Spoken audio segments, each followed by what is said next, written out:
Hank, welcome in. How you doing, man? Hey, good morning, Martin. I'm doing good. How about you? Doing good, man. I was concerned. I didn't think we were going to get there. I went off air on Tuesday, and we didn't have a new commitment, but for the 2019. But since the last time we spoke, we've had two major commitments, one for 2020 and one for 2019. First of all, talk to us about the 2019 commitment of Byron Young. Where does Alabama have this guy ranked in terms of importance on the board? And also talk about the young man that they got that's a 2020 commitment that seemed to us to kind of come out of nowhere. Yeah, Byron Young, I don't think it was a surprise, but I think the timing of it was kind of a surprise. Certainly for me, I was fast asleep at midnight a couple nights ago, but I woke up, saw his tweet. Luckily, our other writer on Bama Online, Charlie Potter, was awake and saw it, so he was able to post our story on him. But as far as priority, Byron Young is a guy we've been talking about since February when Alabama really seemed to start pushing for him. He came out to Tuscaloosa for Junior Day, named Alabama his leader after the visit.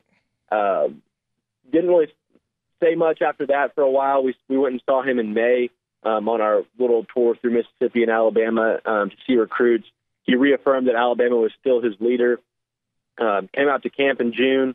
He didn't do any interviews. So you don't really know where he's always standing. So still seemed like Alabama was in a good spot for him. Mississippi State was kind of starting to get in there a little bit more too. But I think this certainly could have been a case where, Alabama's filling up pretty quick. There's only so many spots left, especially on the defensive line, where they've really had a lot of success this spring and summer. So maybe he saw his window and he took it. He was expected back on campus July 20 later this month for the second cookout, Alabama second champions cookout. So that was certainly something to watch with him. But he decided to go ahead and pull the trigger, and he's a big time addition as far as the elite defensive linemen we've talked about in Mississippi with Byron Young, Nathan Pickering, and Jaron Handy. I think Byron Young by far has the best body. He's legit 6'4", 285. He wears it really well. Really powerful guy.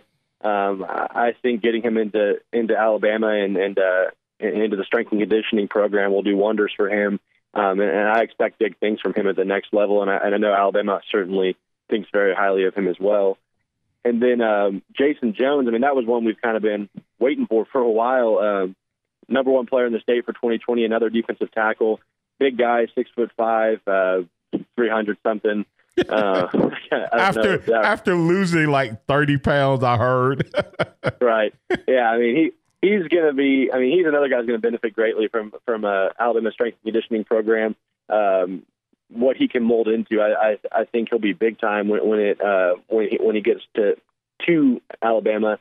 But 2020, so he's still a couple of years away. But one of these guys that's grown up an Alabama fan, he chose Bama over Georgia in the end. I don't know if everyone watched his commitment video, but he actually committed to Georgia as a joke and then committed to Alabama by the end of the video. So a little drama there in the commitment video, but no, really good kid. From Calera, he's coached by former Alabama quarterback Andrew Zhao, and so I expect big things from Jason Jones, and he certainly it's good to land the number one player in the state, and he is that. So two really nice pickups for Alabama in the last week. All right. Hey, give us a rundown. Once again, we're speaking with Hank South, 247 Sports, Bama Online Recruiting. Give us kind of a rundown of two things. One is the Alabama commitments that went to the opening out at the Star, and also a couple of Alabama guys from the state doing well in the competition, especially the Auburn commit. I think people kind of thought that, well, maybe he's just kind of a legacy guy, but Bo Nix definitely seems to be a legit. So talk about how the Alabama commitments did. Pierce Quick, and he didn't make the top 5, but he talked about a rule that may have impacted him a little bit with Alabama not allowing the players to put on any type of pads or gear, and then also about the Alabama players from the state at the opening. Yeah, it wasn't overall for the Alabama commits. It wasn't like the best showing. So, I mean, we'll start with obviously Talia Tagovailoa. Everyone was watching him. He didn't have his best of performances. He was up and down. He started off well on Saturday, and then didn't do as well on Sunday. He won the longest throw competition, so there was something. But with 7-on-7, it was just kind of up and down. He didn't play horribly, but he didn't play great. I think he threw 6 touchdowns, threw 6 picks. Had like a 62% completion rating. But, I mean, it's 7-on-7. It's not real life competition. They're throwing to these receivers a lot of them for the first time.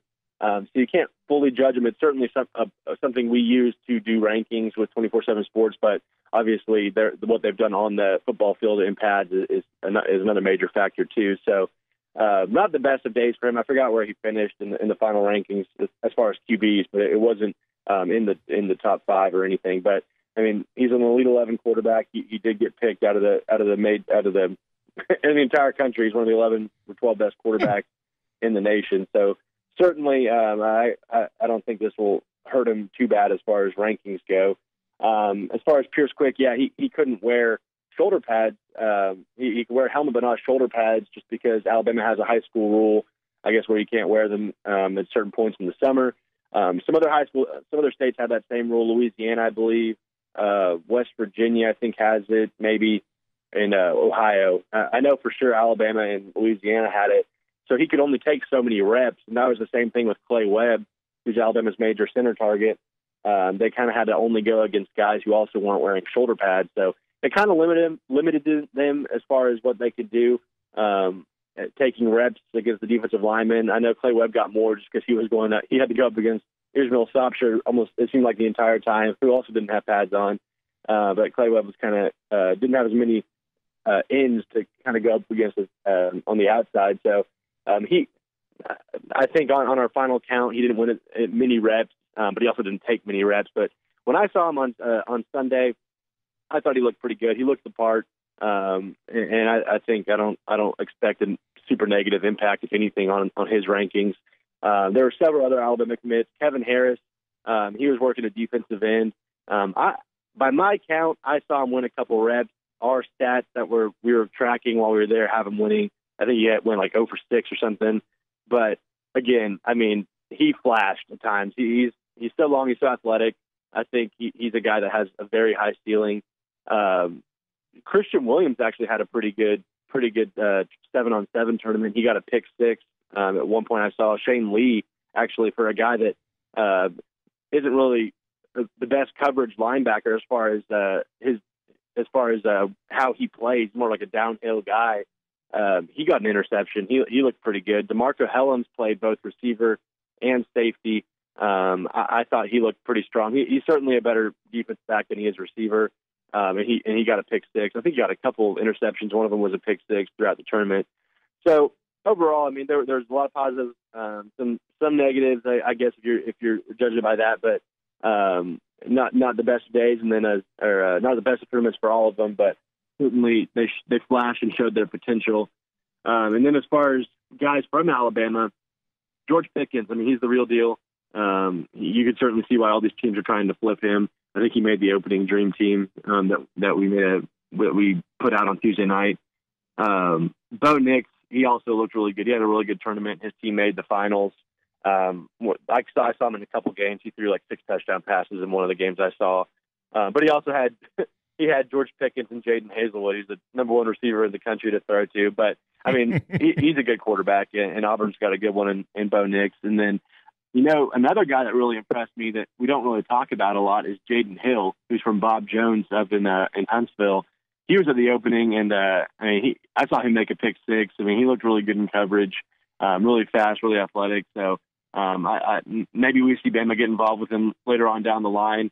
He camped earlier this summer, and Nick Saban told him he wanted to offer him. He just couldn't yet because they had some other defensive backs on the board. So, and he understands that. So I think if Bama does decide to get in the mix with him down the line, they'll have a good chance for him. But yeah, I mean, overall, a fun time at the opening at the Star in Dallas this year, and a lot to take away from it. All right, Hank, I'm going to probably throw you a curveball here, but I see you did post it on your Twitter account at HankSouth247. Avery Johnson trying to continue his winning ways on the recruiting trail, gets a big-time commitment from, they say, a fast-rising star, strong forward Deonte Smith. And earlier in the program, I talked about how fast Colin Sexton rose up the board. This guy is moving up fast. Is he not to the level of Colin, but is he another one of these guys that Avery got in on early, but others are going to really see how talented this young man is? Yeah, I think so. It's one of these guys that, I mean, he started to blow up this spring. I mean, he's rated a 3-star by the 24/7 Sports composite. 24/7 Sports already had him as it looks like the number 133 overall recruit in the 2019 cycle. So he's had a really strong AAU circuit this spring, and that's when Alabama saw him. Well, they knew about him before, but that's when they officially offered him at the end of April. And yeah, I mean, he's a really good addition to start off the 2019 class with. His size, length, athleticism. He's a wing. He can make threes, and he's a pretty good defender too. So I think this is a really nice. And I probably should say his name, Deonte Smith, from Fort Walton Beach in Florida. He chose Bama over Mississippi State, TCU, LSU. Some pretty good programs as far as who else had offered him. And yeah, to get him as the foundation of the class, as they're still going after guys like Kyra Lewis and Trendon Watford, was a big deal at this point in the recruiting cycle. All right. Speaking with Hank South 247, Bama Online Recruiting. One last question for you, Hank. Kind of what's the calendar? Dead week ended at the end of June. What's the calendar now for recruiting up between now and fall camp? Yeah, so right now we're in a dead period and started on June 25th or 24th, one of those days. And it will run up until July 24th or 25th, one of those days. So near the end of July, it'll open back up. And then there's talk, and I don't think it's been put on an official calendar yet, but there's talk that there's a window where it's not dead anymore, and then it goes dead again in August. But I'm just not positive on when that starts, if that's going to happen. But what we do know is at the end of July, it's going to be kind of just madness as far as programs trying to get all these guys on campus for visits before their fall camp start. Alabama's having another champions cookout. There's already big-time guys come in. I know Trey Sanders is coming back to campus. So that's a really big deal, and several others. So there'll be that, and then if there is a dead period, it'd be in August. If not, it would just be a typical quiet period where guys can still take visits on campus. Coaches just can't visit them off campus. And then once the season starts, then we see the coaches able to start getting back out on the road. That's when we see Alabama's assistants and other assistants from other colleges. They go out and see these guys during their games and evaluate them up until they can go actually see them in their homes come December. So a little break right now. People are on vacation, kind of relaxing a little bit before the madness of fall camp starts. All right, that's Hank South 247. You can find him at Hank South 247 on Twitter. That's where he tweets out his articles. And don't forget to go check out BamaOnline.com for more recruiting. Hank, we'll catch up with you next week. See if Alabama can get any more players during the dead period to pull the trigger. Thanks for what you do, keeping us up to date and in the loop. No problem. Thanks, Martin.